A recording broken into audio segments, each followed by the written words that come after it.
let me move to this a little bit in regards to the original question around Hmm. fascism. Your take on Andy? No. Hmm. Do you believe in? I'm gonna guess that you believe in diversity of tactics because that's what I believe in, right? Like it's like a Not general leftist necessarily. thing. No. Not necessarily. No. I think that I'm actually not. I actually don't love that phrase because I think that it tends to, I think that throwing it around tends to be a way of excusing, like, not actually like thinking about like what tactics are productive and what tactics are counterproductive. It's sort of I way don't think saying so like, at oh, all. I don't think so at we'll just all. I mean, because okay. I think the diversity of tactics argument includes very, very specific tactics that are known to actually work. And to me, Okay, I think and I that's where don't the know if you would disagreement's agree. going to be, but go for it. Yep. To me, I'm not sure if you would agree with it. And not and full like I'm pacifist. I wouldn't Hmm. want to be a part of violence, and I prefer nonviolent action. But unfortunately, even if you look at things like the Civil Rights March and any real push for change around the world, violence is a tactic, is it not? I'm not a pacifist. I do think there are cases where violence is justified, but I also think we need to be I also think we need to be pretty serious about, like, okay, what exactly are the circumstances under which it's justified. I think, I think you have to be we want people to like spell it out a little bit, and to take that question seriously and not just be like, oh, either violence is never justified or it's like fine in like whatever cases. Mm-hmm. And then two, I think even as a separate, so Nathan Robinson wrote a really good article right after the No Attack in Current Affairs called Discipline, Strategy, and Morality that I would really recommend people check out. It's like kind of the long form version of what I said to Rogan and like what I'm about to say to you. But like I think even as a separate question from the morality of it, right? There's also this sort of tactical and strategic question, and I think on both levels, I think it's profoundly counterproductive. I think that there's no good, well thought out strategy it could fit into, and I actually also just don't think, as a matter of principle, it's a justified use of violence. I think no sucks and is awful, but I don't think that there's any oral or strategic argument that makes like beating him up makes something be something that makes sense. Let me attempt Okay. that. So, knowing, let's say Yeah. you're in a city where routinely there are people coming into your city and Hmm. attacking people, and they're all a part of the Hmm. same right wing militias. Um, Hmm. they're looking specifically for marginalized people, trans people, gay people, to specifically attack, and specifically people that can be considered on the left to kind of terrorize and take over the city from the outside. Um, so you start fighting back to defend your community because you don't want to see anybody hurt, but Hmm. people need defended because the Hmm. cops aren't doing anything. Cops appear to be on the same side as them. The cops also largely live outside of your city's area. Um, and you start finding out that they have like friendly communications with both of those militias. Hmm.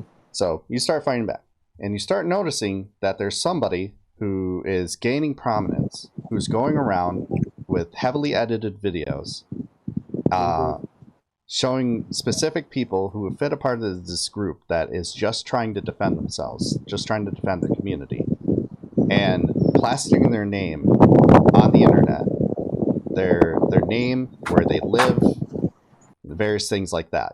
He's stopped doing the where they live, but he'll post their full name and their faces, and then those people who that he posts get Full attacked. David faces of people at like Antifa protests. Mm-hmm. Okay. Yep. So Keep going. he may not be specifically uh, uh, like himself harming anybody, but Hmm. he is acting as a target for those people who want to harm people to track these people down at their home where they sleep. to harm them. And that is actively happening. Do you not consider him in that instance a part of the violence and a threat? No, and I think it's a horrifying precedent, and I think setting it could only be suicidally disastrous for the left. I have no sympathy whatsoever for this argument. So I think to start at the beginning, I think the very fact that you're mentioning it in videos, I think already sets off a lot of alarm bells with me. Because if the precedent is you can attack people, you can physically attack people in the streets, you can beat them up for having or being dishonest, for being propagandistic, then I think that I think you've just set a precedent that's going to go to a lot of places that you and I are not going to like. I also don't buy whatsoever. I don't even think it's a slippery slope. I think it's like right there, I think it's like a direct one-to-one. I think that it's also, I think in general, the idea that, that a sort of turn towards street violence is going to go well for the American left as it exists is indefensible. I mean, I don't understand how anybody anywhere believes that. And I also think that the idea that if you go to a public protest, they have that you have some sort of right to not have your face or name appear in the newspapers is an idea that has no precedent whatsoever. It has always been understood that that's not the case. But it's not showing up on newspapers. It's showing up on Twitter from somebody calling themselves a journalist, knowing that he has these personal connections, friendly connections with these people. That is exactly the distinction that makes me most worried when people try to make it. They have it's like, oh, well, it's one thing to beat up a journalist if they're a real journalist, but if it's just some asshole, and it's on Twitter or whatever. But he's not a journalist, though. Okay. I mean, if journalist means honest journalist or politically unbiased journalist, I agree with that. Although, again, I do not think that is a helpful redefinition or one that would go well for us at all to embrace. I think that, and I think that if you think about where actual freedom of the press issues are going to be fought, in the coming decades, where they've already been fought in the last decade. I think trying to say, well, it's different if you work for a newspaper with the word Times in it, and at a masthead, right? That's one thing, right? But if it's something that's smaller scale and it's online and it's sketchy or whatever, then none of that stuff applies to you. I mean, Jesus, think about stuff like the Julian Assange prosecution, and people say that Assange was was more like a terrorist, than a journalist. I mean, think about any number of left-wing outlets that that you could describe in pretty much exactly the same way, in every way except for the political, the political content. I think there's a difference though. There isn't there with Assange. He was releasing information, completely without any sort of biased spin on it. He was just releasing this information, saying, hey, read this. This is what's included in this, and handing it over to the public. And I'm also I also disagree that this is going to have the same effect on smaller journalists too, because those same journalists, they're not covering just one side of it. They're going to cover the whole story. What Andy No does is he does absolutely no reporting and will even lie. I know the lie is a part of that, them being a dishonest journalist. You can still be a journalist, of course, but he specifically works with these groups to hide any sort of threat that they pose to the general public, to the point where the general public believes that the only thing there is terrorist Antifa, without recognizing that the people who are doing anti-fascist action are the citizens of Portland. They are the people there, and the people who are coming in and infiltrating their community is the Proud Boys, is Patriot Prayer. I don't care. You could be 100% right about all of that. None of that would touch the point about principle or the point about strategy. I think that they have the idea. But at that point, it's not about principle or strategy or even imagery. It's about defense. Well, right, but the objection to it is about both principle and strategy, and I'm saying that objection is not touched by anything you're saying, even if everything about it is 100% unambiguously right. suspect that a lot of it, the more you start looking into it, the messier it gets. But look, I mean, like, if you don't have to convince me that anti-no sucks, but I think that the idea that, like, a taboo against beating up journalists in the streets, that it matters, or it should matter even a little bit for that taboo, whether somebody is biased or unbiased, or has a political agenda, or doesn't have a political agenda, or when they edit honestly or they edit dishonestly, none of that should be even 1% relevant to that. And I guess I just don't understand how that's not obvious. How exactly do you combat someone like Andy No then? I think that if your top concern is combating Andy No, I think you have a skewed set of priorities. I think that they have not top priority, of course, but a priority. Well, if it's a higher priority than the entirely predictable disastrous consequences of doing something like this, of everybody seeing that you've done something like this, of the precedent that you set doing something like this, of setting down this road, if you think it's a higher priority than that, I think you've got a twisted set of priorities. I think that they have I think if you go to a public protest, having your picture and name appear in the media is just well within the range of things that have always been a part of, what could happen and what often does happen as a result of that. There's never been a time when that wasn't the case. If you say, but in media, you have to agree to release your information. You have to agree to say, this is my name, unless you're arrested, of course. That's a different deal entirely. But you still have to agree to have your information released. You have to agree to participate. If you choose to participate in an anonymous way, they have to generally abide by that. Depends. I mean, I think some media organizations, I mean, if they're worried about being sued, that they might abide by some of that. Although that's certainly not the case that everybody who has their picture.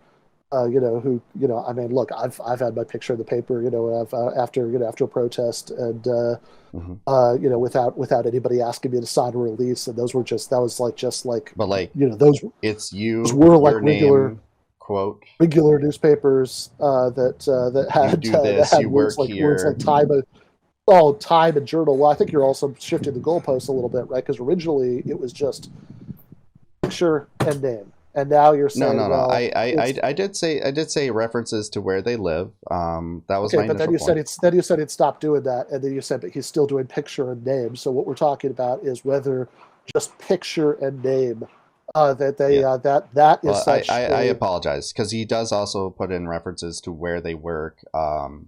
Like he'll say where they work at this specific place. It was sort of like the lady on TikTok who does that to people who piss her off. Like, she's wrong for doing that. Doxxing, always should bad. She be beaten up? Huh? Should she be beaten up? Well, because on Twitter, you know what I do. She's not going around that 10 million people every single day. She's not going around into a community and doing this for any specific like political game. Yeah. That's like a different thing entirely. But I'm just trying to figure out the principle here. That's just doxing. So should people who dox, is an appropriate general response to doxing beating people up? Well, there needs to be more added to it, doesn't there? When it comes to someone like Andy No, who operates as a trigger for a gun of made up of white nationalists and I think you've already lost me here. I think that they operates as a trigger. I think that they have if the objection target. I apologize. He's a target. Is the objection that he's going to dox people, that they have and that puts them in danger. The question is that if somebody is not doing anything illegal, they're not actually doing anything that's fundamentally different from what 10 million people a day on Twitter do, right? Which is where they call attention to something that somebody has said and said, Ben Burgis, who works at Morehouse College, how do they feel about this, right? I mean, like that is the bread and butter of Twitter every minute of every day, and you and I both know it, that they have and I think that responding to that stuff by beating people up is an incredibly dangerous escalation. And I think the more you go in the direction of settling this kind of thing with street level violence, I think that even put aside the morality of it, right? And I just don't agree that's sufficient to justify that. But they, even putting aside the morality of it, strategically, this seems just catastrophic to me. I cannot imagine any scenario where a widespread turn towards increased political violence was not a disaster for the left.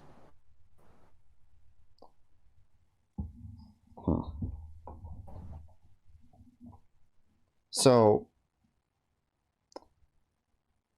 do you think?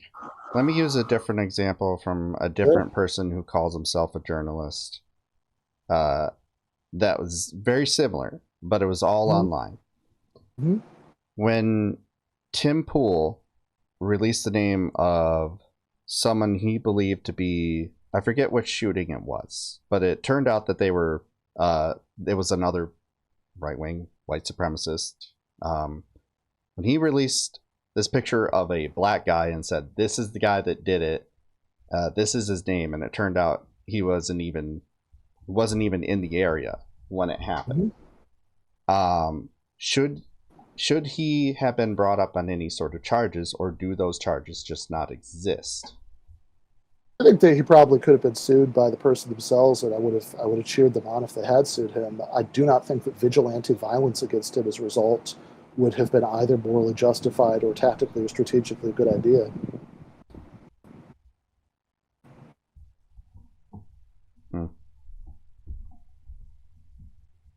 So, if he was on the ground, taking any sort of violence that happened on that level and saying, "This is the person that did it. This is who. This is where they work," and that can easily lead you to figure out where they live, because often people work pretty close to where they live, and people just start showing up to these people's houses as either a threat or actively attacking them. How are you supposed to combat that if the law isn't on your side there? If it looks bad, if it's bad imagery, if it's bad tactically, how do you cut that off before? I think picking him up is literally worse than doing nothing in every way. I think, look, if you can't, again, like I think suing people, for example, I think in your Tim Pool example, I think, I'm not a lawyer, but on the face of it, I think that seems plausible, right? That there would be grounds to do so, and it might be worth pursuing. But I think all that has happened. Okay, great. So they have I think that maybe that'll work and maybe it won't. But I think regardless of whether it works or not, I think actually doing a vigilante street attack and beating him up is going to be worse on every conceivable level. Tactically, strategically, never mind morally, although I certainly think it's unjustified in principle. That's going to be worse on every level than literally doing nothing. So, just tell them to call the police, even though the police don't show up and they've been proven a part of that. I literally think that'll do much more harm to the left than doing nothing. Now, whether those are actually the only two options, we'd have to figure out case by case. I think even if they were, I think that the obvious and predictable harm that's done, I mean, for one thing, I think Noam Chomsky had a really good statement about this in 2017 when he very correctly said Antifa is a giant gift to the far right and to the security state. I think that if you're worried about people thinking that Antifa are terrorists or whatever, beating up Andy No is going to do about 10,000 times more to reinforce that than anything that No himself is ever going to say. They have in terms of, if you're worried about public perceptions of Antifa, then that is a giant reason not to do that. If you're worried about increasingly normalizing political violence in ways that could only be a catastrophe for the left, realistically, I mean, given the balance of forces, given everything you were even pointed out earlier, right, about who's better armed and et cetera, which is the side that In a scenario where there's an increasing turn to political violence, man, I do not want to be on the side with the greater proportion of graduate students in it, than the sign with the side with the greater proportion of like veterans and cops in it. They have I think that on every single level, principled, strategic, tactical, doing this is a disaster. I don't think there's any defense to it. And just say that other things aren't working is a terrible reason to do something that's going to make the situation much worse. So you would have come out against like the Black Panthers or the Stonewall riots.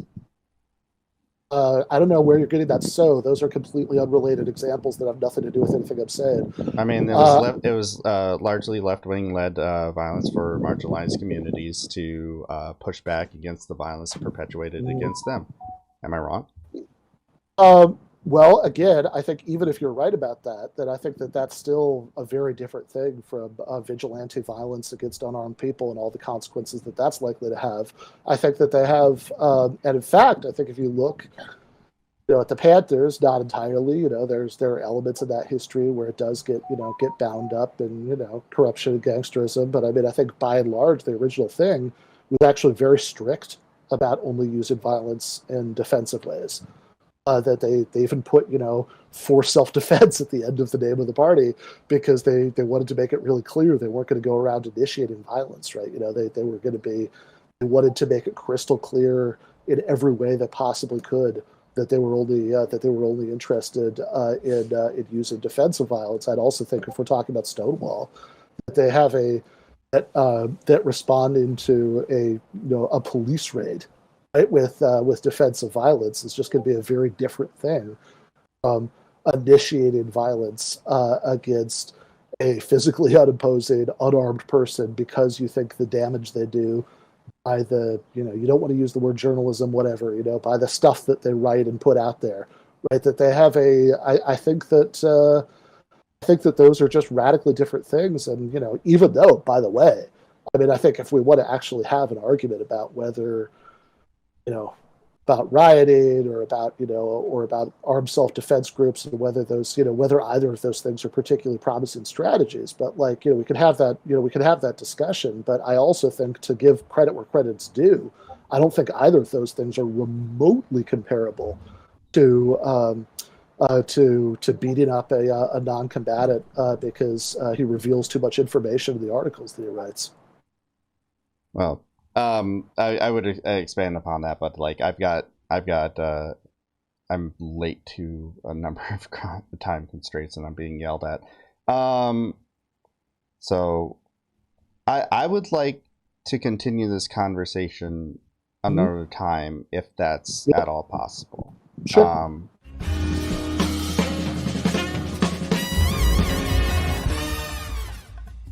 You have been watching free public content from Give Them an Argument.